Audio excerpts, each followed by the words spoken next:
Hey all you KVs. The video today we're combining them because they kind of go hand in hand. Ben and Max requested a video about housing large snakes and setting up their enclosures.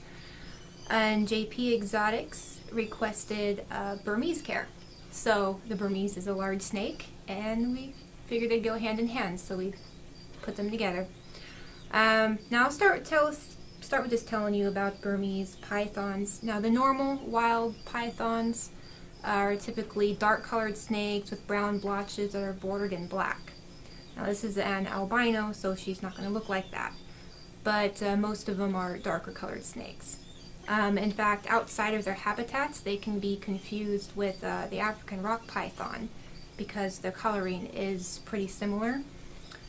And the main difference is just the actual pattern that they have that runs down their back. Now, the African rocks pattern tends to be tighter, and the Burmese python's patterns are bolder, kind of like a giraffe. Now, in the wild, Burmese pythons can grow to be 12 feet on average. Those that are over 13 feet are considered uncommon, and anything over 16 feet is considered rare, but it definitely does happen. In fact, there was a female Burmese python that was recorded to be 18 feet long and about 18 feet 10 inches, if I remember right. And that was in Gurnee, Illinois. Longer snakes have been reported, but they haven't been verified.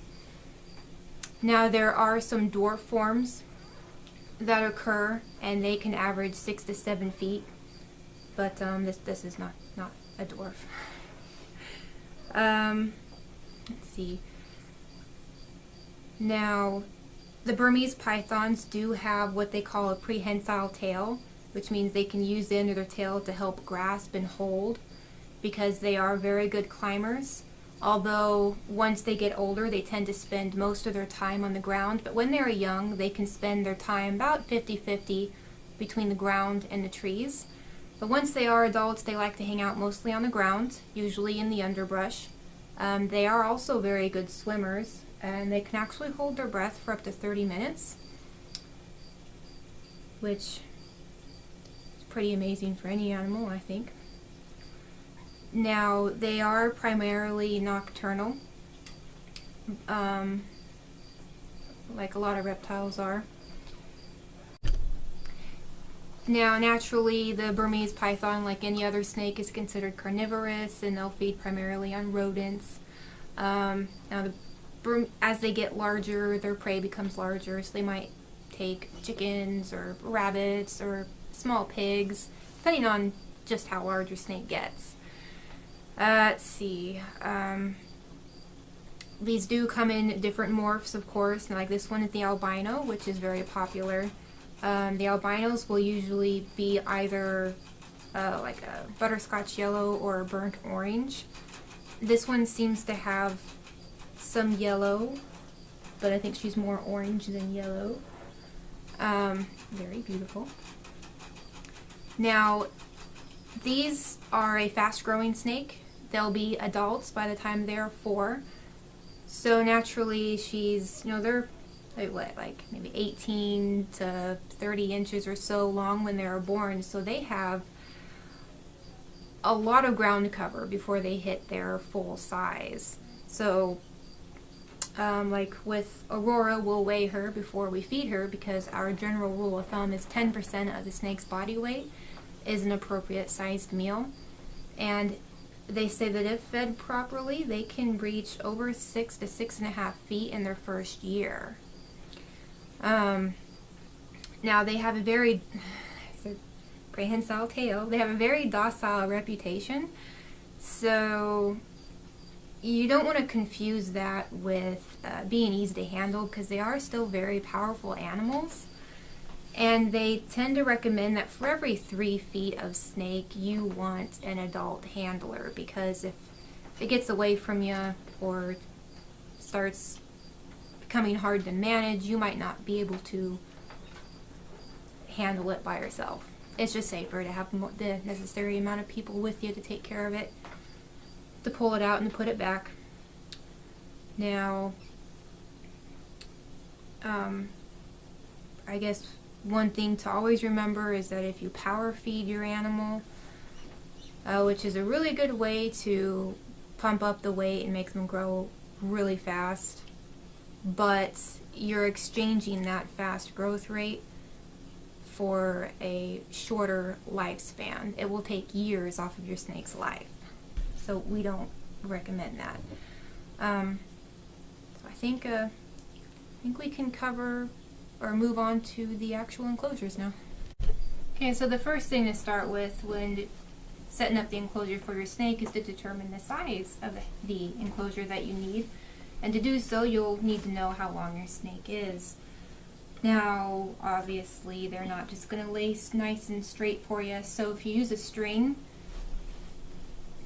maybe just let her crawl on the thing. Okay. Use a string, run it the length of their body. Then you will know exactly how long she is. We have not actually measured her yet. Okay, keep pulling on the string.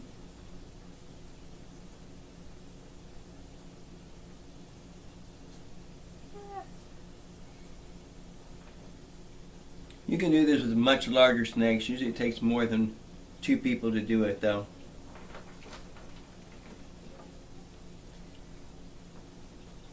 Okay, that's probably about as accurate as we're gonna get. That's I'll put her back. Okay. So then you can take your tape measure out and determine just how long your snake is. About 34 inches. So the perfect ratio for a snake is, say this is a cage. Can they see all of that on the thing? Yeah, they can see it. Go ahead. Okay, so would be 1 long and 1 short would have to equal the length of their snake, and that's like the perfect ratio. Now, or some people, if it's a smaller snake, they'll just buy a larger enclosure than is necessary, because then we might start out with their forever home size. She will not start out in her forever home size because her forever home is going to be huge. But something like a corn or a king, and sometimes it depends on the snake. We have some snakes who seem like they are more than happy roaming around the cage, a big open cage. And other snakes are pretty shy and they really like their privacy. So small, tight spaces, especially in the hide, makes them feel more comfortable. And yeah, it might depend a little bit on your snake. Okay, so now that you know what size cage you'll be looking for your large snake or Burmese, you want to make sure you get all the supplies that is needed. When you snakes in general, including the Burmese, don't need special UVA or UVB lighting. You will want a heating pad because that really helps them digest their food after they've eaten. Belly heat is way more important than a lamp above them. Ambient room temperature will help keep their temperatures up. Now for the Burmese, on the hot side, it's recommended to be around 90 degrees, and then on the cool side, somewhere around 80. They can withstand some higher temperatures too, but if you keep it around there, then you're in the safe ballpark. Now, you never want to use heat rocks because they have the risk of overheating and frying, and you can burn your animal. Humidity for snakes really isn't too important, except when there's eggs involved or if they're getting ready to shed. So if you know that they're in shed, you can take them out, give them a bath, let them soak in the water, or you can, just make sure you mist their cage.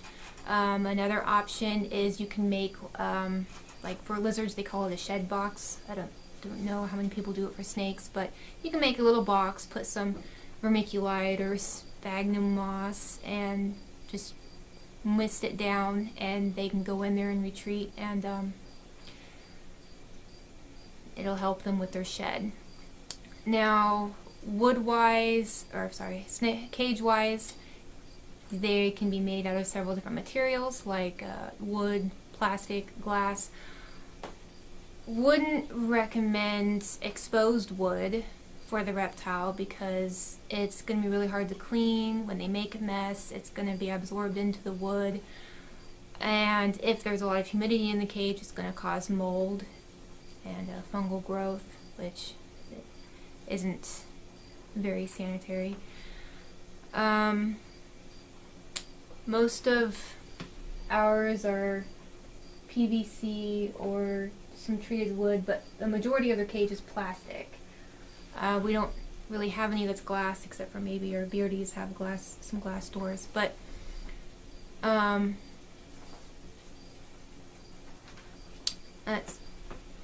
we really do, of course, like the rack systems. If you have a lot of snakes, oh, here you can see them. There's this rack system where we can have, the way we have our tub sizes, 6 smaller snakes, which is where we have our baby balls, and then we have 2 of our adult balls, and then our baby Burmese Aurora, but we have 5 empty cages at the bottom, so as some of the other snakes, say like these baby balls, get bigger, we can move them down to the bigger cage as they grow.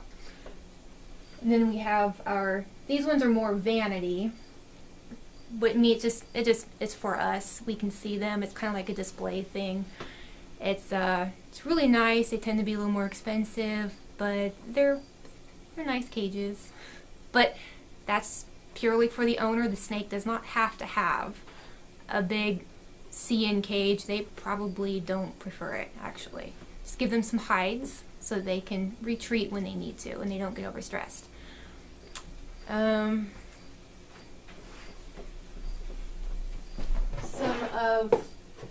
substrates that you can use.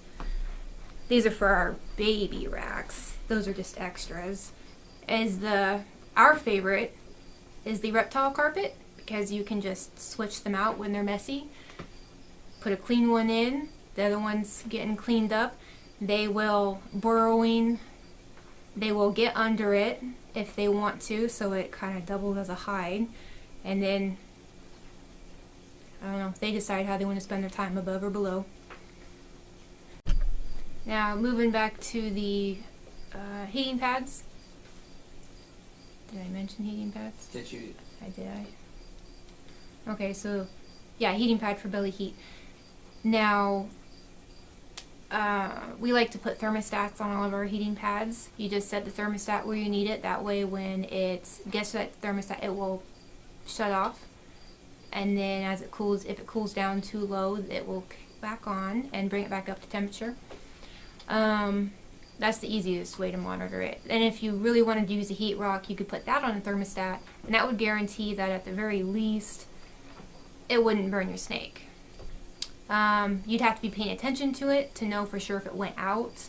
And if you weren't paying attention to it, they wouldn't have a hot rock in there if it did go out and you didn't know it. But at least they wouldn't be burned, I guess. So, substrate, you can use so many different kinds of substrate. Obviously, we like the reptile carpet. You can use newspaper. It's very easily obtained, very cheap. You can just switch it out, just like the reptile carpet, except you don't have to wash it. You can just throw it away. You can use paper towels. Some snakes you can use sand for, others you shouldn't. Now, anytime you use something like a cypress or a wooden or coconut fiber, or sand, if sand is okay for your snake, you want to most likely not feed them inside the enclosure, because if they ingest too much of the substrate, they could eventually become impacted, which sounds really painful, and it could kill your snake in time. Now, if you're getting anything that you pull out of your backyard or from the woods somewhere, you want to bake it in your oven. Make sure anything, parasites or mites that may be hiding in it, is killed before you put it in the enclosure. Now, little decorations inside the cage is purely for you. The snake could care less, really. Now, if they're semi-arboreal and they like to climb things, they'll like sticks, but a pretty picture on the back wall isn't going to matter to them. It looks nice, but it won't matter to them. See, I think one of the newer things, I think, is coconut bedding. It's soft for snakes and other reptiles. It has some natural odor fighting properties. It's lets snakes burrow when they want to burrow. You can find it in just about any pet store, whether it's already loosened for you or in bricks. So if you don't mind breaking it up, which takes some time, you can get like 3 times the amount for the price of one big loose fiber bag. But still, anything that's loose like that can cause impaction, unless you're pulling your snake out and feeding them in a separate enclosure. Okay, so 2 of the substrates that you should never use for snakes are cedar and pine. It can kill your reptile, snake, large or small, because of the chemical that it gives off. Okay, so I guess the next topic would be lighting. Lighting, snakes don't need light. Most of their movement is usually done at night. If they were in the wild, they would be doing most of their hunting at night, so light is not important to them. Now, you can use no light, or you can put a simple, like we have some lights. We don't have lights in our rack system, but we have some lights in our vanity cages. Now, as long as there's a cover on it and the snake can't rub up against it and burn itself on it, you want to make sure that that is covered. Then it's entirely up to you. Now, keeping a thermometer in a cage will allow you to monitor the temperatures to make sure that the hot and cool sides, that the snake has a hot and cool side, so it can retreat when needed to either side. And then, of course, water. Every living thing needs water. Usually the perfect size water bowl is one that's big enough that they can submerge themselves in when they want to, especially if it's, like, say, going in the shed. It can control its own when to soak and when not to soak. But when they get to be a certain size, sometimes it can be hard to get a big enough water bowl for them to get into. So you want to make a habit of pulling them out and letting them soak in your tub. They might freak out a little bit the first couple of times, but they usually warm up to it. Yeah, so one thing about water bowls is if they start spending a lot of time in the water bowl, like an unusually large amount of time, make sure you examine their water bowl, because if you see little brown specks and you look close enough, they could be mites, and your snake could have ended up with mites. And you'll want to get them treated for that, because letting that go too long is definitely not good for your snake. It stresses them out, and in time they will burrow and cause sores under the scales and eventually lead to death. It's a very slow, torturous way for an animal to go out. So the water bowl is a good indicator of that. It's the easiest way, I think, to check for it. So then I guess the only other thing is make sure they have a hide that they can retreat to. They like, if it barely fits them, it's perfect, because they like to feel secure, and a nice tight fitting hide will make them feel very secure. Okay, so Ben and Max and JP Exotics, I hope that this helped and that this was hopefully the information that you were looking for. If not, just leave it in the comments and we can touch on it in a later video. So see y'all on YouTube.